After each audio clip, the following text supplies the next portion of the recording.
ఓ పెద్ద సినిమా. అందరూ వెయిట్ జేసేది 'దేవర'. దేవర. సో, ఆ పోస్టర్ రిలీజ్ అయింది సార్. ఆ పోస్టరు ఓకే. బావుంది. బట్ స్టోరీ మీద కొంతమంది ఈ స్టోరీ నా నవల జూసి రాసారు.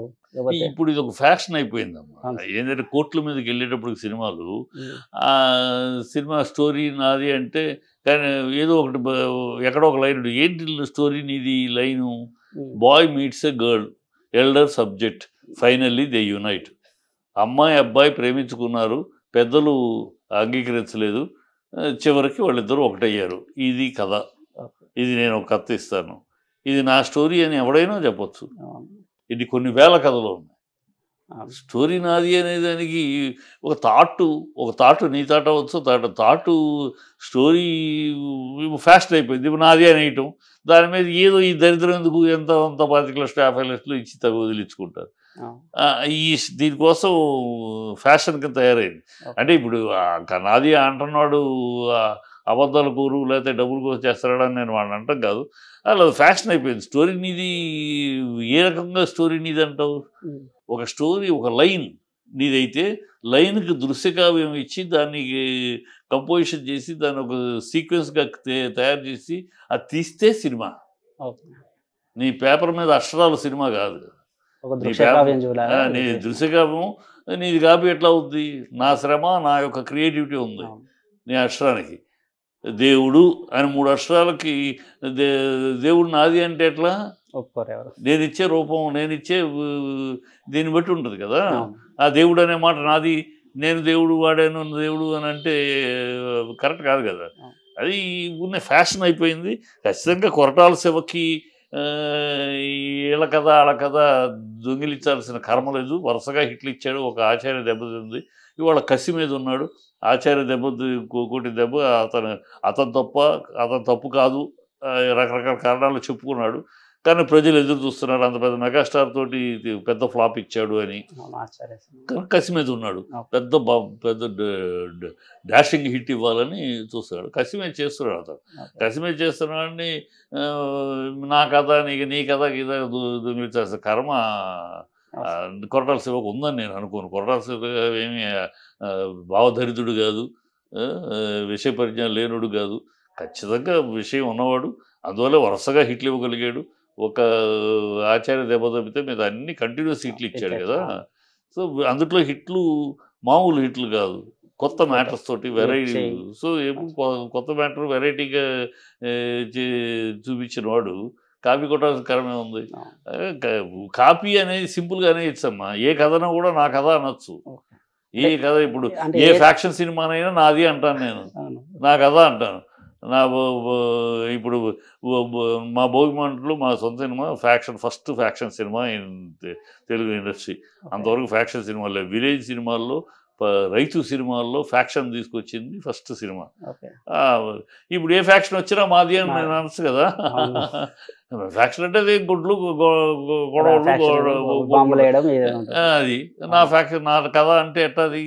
సో, అందుకనే నా అమ్మాయి ప్రేమించుకున్నారు, పెద్దలు అంగీకరించలేదు, చివరికి వాళ్ళిద్దరు ఒకటయ్యారు. ఇది నేను తీస్తాను. నా కథ అంటే నువ్వు 100 కథలు 1000 కథలు అయ్యే కథలు కదా! 1000 కథలు ఉన్నాయి ఆ కథలు. ప్రతి ఒక్కటి నా కథ అనొచ్చు. దాంట్లో నేను చెప్పే విధానం తేడా ఉంటుంది. అందుకనే కాపీరైట్ యాక్ట్లో కూడా 7 సీన్లు కంటిన్యూస్గా వరుసలో రాకూడదు. అలాగే 7 సీక్వెన్సులు వెరైటీ డిఫరెన్స్ ఉండాలి అని చెప్తారు. అందుకని వీళ్ళెవరు కథలు నా కాపీ అనేవాడు ఎవ్వడు సక్సెస్ అవ్వంది అక్కడే. ఎందుకంటే అలా ఉండవు. ఇన్స్పిరేషన్ ఒకళ్ళు ఇన్స్పైర్ అయ్యాను. Inspiration is the foundation for the creation అన్నారు. నేను ఎక్కడో ఒక కథ వింటాను, లేకపోతే ఎక్కడో ఒక కథ చదువుతాను, లేకపోతే ఎక్కడో ఏదో ఒక ఇంగ్లీష్ సినిమా ఏదో చూస్తాను. అక్కడ ఒక సీక్వెన్స్ నాకు ఇన్స్పైర్ అవుతాను.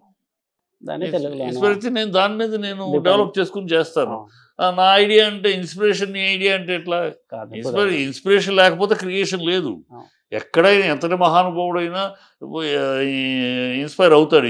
ఎంత గొప్ప గొప్ప కవులు కూడా ఇన్స్పిరేషన్ ఎక్కడో దేని చోట ఇన్స్పైర్ అయ్యే క్రియేట్ చేస్తారు.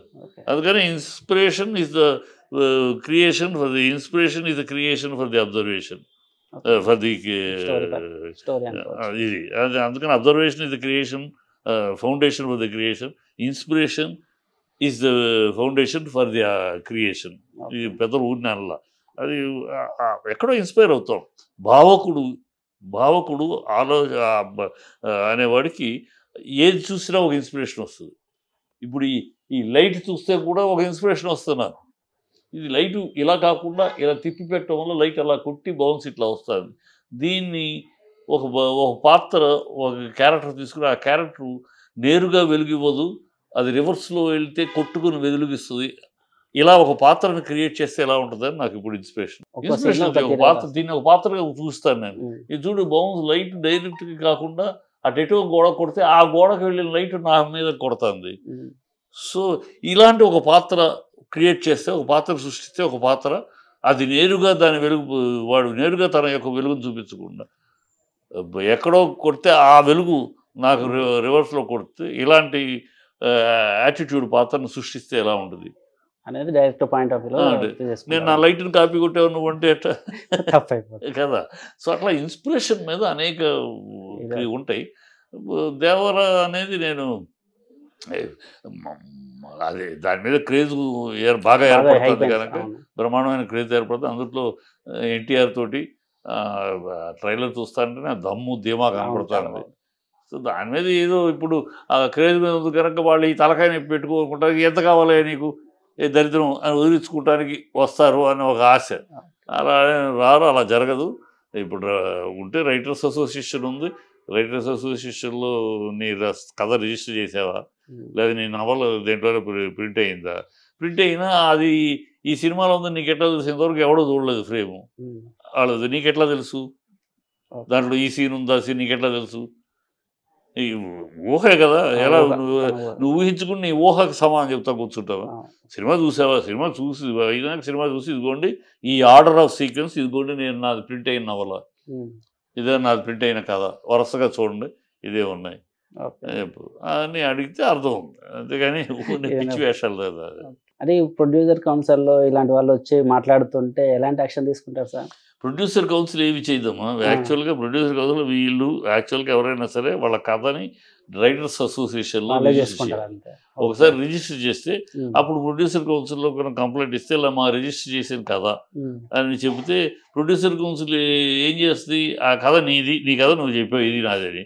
అదే కథ దేవరా అనేది ప్రొడ్యూసర్ కౌన్సిల్కి ఎట్లా తెలుసు?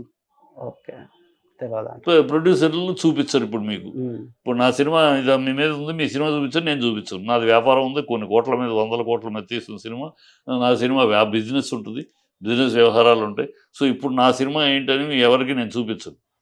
చూపిస్తే ఎందుకంటే బిఫోర్ చూపిస్తే గొప్ప సినిమాను కూడా ఎవడు ఆహా అనేరు అనరు. శంకరాభరణాన్ని కూడా సంవత్సరంన్నర ప్రింట్ తిరిగింది రోడ్ల మీద, వాళ్ళ చుట్టూ వీళ్ళ చుట్టూ. ఆ తర్వాత సో ఏ సినిమా కూడా గొప్ప సినిమాలు అయ్యి కూడా యమగోళ రామారావు గారు యమగోళ కథ 12 ఏళ్ళు తిరిగింది అందరి చుట్టూ. లాస్ట్కి అది అంత సెన్సేషనల్ సినిమా అయింది యమగోళ. సో అట్లా ఇది కూడా ఎవరు పేపర్ మీద చూసి రిలీజ్ ముందు చూసేసి ఇది హిట్ అది ఫట్టు అని ఎవడో చెప్పలేడు. ఆ స్ట్రాటజీ ఆ సైన్సే ఉంటే ప్రతి కనుక అది కాదు. కనుక ఎవరు ప్రొడ్యూసర్ కౌన్సిల్ ఏం చేయలేదు. ఏం చేయగలదు? అది మీరు చెప్పాను కాకపోతే కాపీని ప్రొడ్యూసర్కి పంపిస్తాను, ఆయన మీ సినిమాలో దీనికి ఈ మ్యాటర్ కాపీ అట చెప్పండి అని వాళ్ళు చూస్తారు, ప్రొడ్యూసర్ చూసుకుంటారు. దానికి మాకు సంబంధం ఉంటే పిలిచి మాట్లాడతారు, లేదని ఇది వాళ్ళది ఉంది కానీ అది వేరే విధానం, మాది వేరే విధానం, వాళ్ళది ఆడ మాది మగ చెప్తారు. లేదు ఉందంటే పిలిచి మాట్లాడతారు. నిజంగా అనుకోకుండా అన్ఎక్స్పెక్టెడ్గా నాయన నీది నాది కరెక్టే, మీది రిజిస్టర్ అయ్యి ఉంది, సో దీంట్లో భాగం అనుకోకుండా మా దాంట్లోకి వచ్చింది, సో దాన్ని కూర్చొని మాట్లాడి అతనికి క్రెడిట్స్ వేయటమో, టైటిల్స్లో మూల కథ అని వేయటమో, లేకపోతే కొంత డబ్బు ఇచ్చేసేసి సర్దుకుంటూ తర్వాత చేస్తారు. అది ప్రాసెస్.